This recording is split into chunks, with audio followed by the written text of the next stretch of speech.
gugatan tersebut atau seperti apa gimana? Ya tentu ada yang memberatkan buat saya.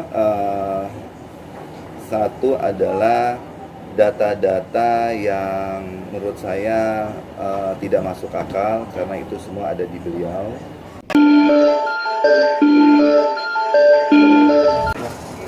Mas Arik, hari ini tadi sidang bisa dijelaskan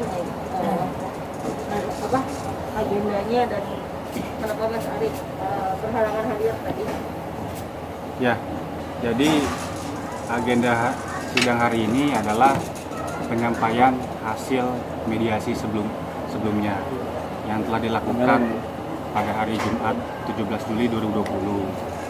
Nah, sesuai dengan peraturan Mahkamah Agung tentang mediasi, itu para pihak, artinya Atta Larisya dengan Sania Marwah, itu wajib hadir memang, dan itu telah dilakukan. Nah, hari ini adalah penyampaian hasil mediasi bahwa mediasi itu gagal. Nah, karena berhubung dari Atta Larisya sudah mewakilkan kuasa hukum kepada kami, maka tidak perlu untuk Atta Larisya sendiri hadir. Begitu juga dari penggugat tadi hanya diwakili oleh kuasa hukumnya. Sania Marwah juga tidak hadir. Itu dalam hukum acara perdata diperkenankan seperti itu. Begitu. Tetap saya, apa ya? Aduh. Oke. Untuk selanjutnya tadi dari Majelis Hakim menentukan tanggal-tanggal untuk agenda persidangan yang selanjutnya. Yang pertama adalah agenda jawaban. Jawaban itu adalah agenda dari kami selaku tergugat untuk membantah terkait dengan gugatan yang diajukan oleh penggugat. Itu tadi ditentukan oleh Majelis Hakim minggu depan, dan itu dilakukan melalui sidang e-court. Artinya nanti kita dari hasil jawabannya itu kita upload melalui sistem. Jadi artinya tidak ada tatap muka lebih dulu. Baru nanti dilanjutkan dari pihak penggugat untuk menanggapi jawaban dari tergugat, dari kami, dari Atta Larisya, itu minggu depannya lagi. Dan setelah replik, kasih kesempatan lagi 1 minggu lagi berikutnya, dari kami tergugat untuk menjawab duplik. Nanti kita tatap muka lagi dalam persidangan tanggal 19 Agustus. Agenda pembuktian. Ya, biasanya dalam praktek hukum acara perdata nanti dari pihak penggugat dulu yang akan membuktikan gugatannya, karena dia yang mengajukan, begitu. Dari segi harta ekonomi berupa apa aja sih mungkin Mas?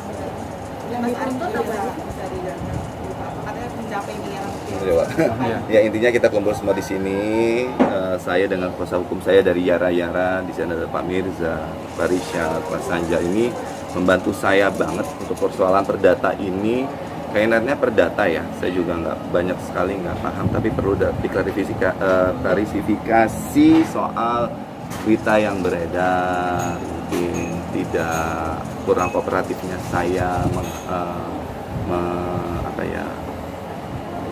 menanggapi beliau gitu ya. Timnya mantan ceritanya ini, terus berita yang berkembang. Ya di sini saksi-saksinya langsung sendiri kuasa hukum saya bahwa tidak demikian. Jadi silakan bertanya kalau ada sesuatu yang mengganjal, kami sudah hadir di sini. Mas Arik, apa sih yang membuat mediasi ini gagal? Apa gugatan tersebut atau seperti apa gimana? Ya tentu ada yang memberatkan buat saya. Satu adalah data-data yang menurut saya tidak masuk akal karena itu semua ada di beliau.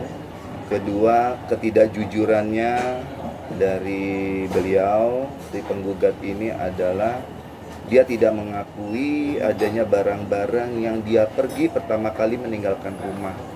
Kalau isi berangkas saya dikosongin, itu dia nggak cerita. Tabungan saya, tabungan bersama kami, saya kan kembali lagi saya pernah cerita ya, dari awal saya perkawinan saya 100% honor saya itu ya, tentu saja dari pekerjaan dalam masa pernikahan saya 100% ke dia, tapi dia nggak cerita itu semua. Jadi Kenapa saya nunggu? Karena dia penggugat, tentu saja saya ingin lihat etikat dari penggugat, etikat baiknya gitu loh, kejujurannya sejauh mana. Dan ternyata saya tidak perlu menambahkan saat mediasi, dan tetap dia bersikeras justru mestinya ya, ya ada lah mesti pembicaraan yang bisa ditempuh di jalan tengah gitu. Nggak terjadi ya sudah, karena saya sudah ada ahli-ahlinya di bidang hukum perdata, mungkin keinginan dia itu bisa dijawab secara perdata saja dalam pengadilan. Ya, jadi saya tambahkan juga dalam mediasi itu kenapa tidak ditemukan titik terang juga, karena kan versi dari penggugat mereka menuntut sesuai dengan gugatannya, yaitu seperti benda-benda tidak bergerak dan juga benda bergerak. Nah, akan tetapi dalam mediasi pun dengan sangat santun sekali klien saya ini menyampaikan bahwa untuk benda tidak bergerak tersebut diperoleh sebelum kawin, yaitu harta bawaan, sebagaimana saya sudah sampaikan kepada teman-teman media sebelumnya, ya kan. Nah, untuk konteks harta bergerak memang beberapa itu sudah dikembalikan kepada pihak penggugat. Nah, ada memang dalam benda bergerak yang kami akui dalam harta perkawinan tersebut, yaitu harta bersama 1 unit mobil mewah. Itu saja. Dan di mana berita-berita yang sudah diberitakan juga, penggugat pun juga menyampaikan juga kan melalui kuasa hukumnya bahwa dari pihak kami hanya mengakui 1 harta bersama, yaitu benda bergerak, yaitu 1 mobil mewah. Begitu. Nah, artinya klien saya fair bahwa dalam konteks perkawinan pasti kan ada harta bersama, tidak mungkin tidak ada harta bersama.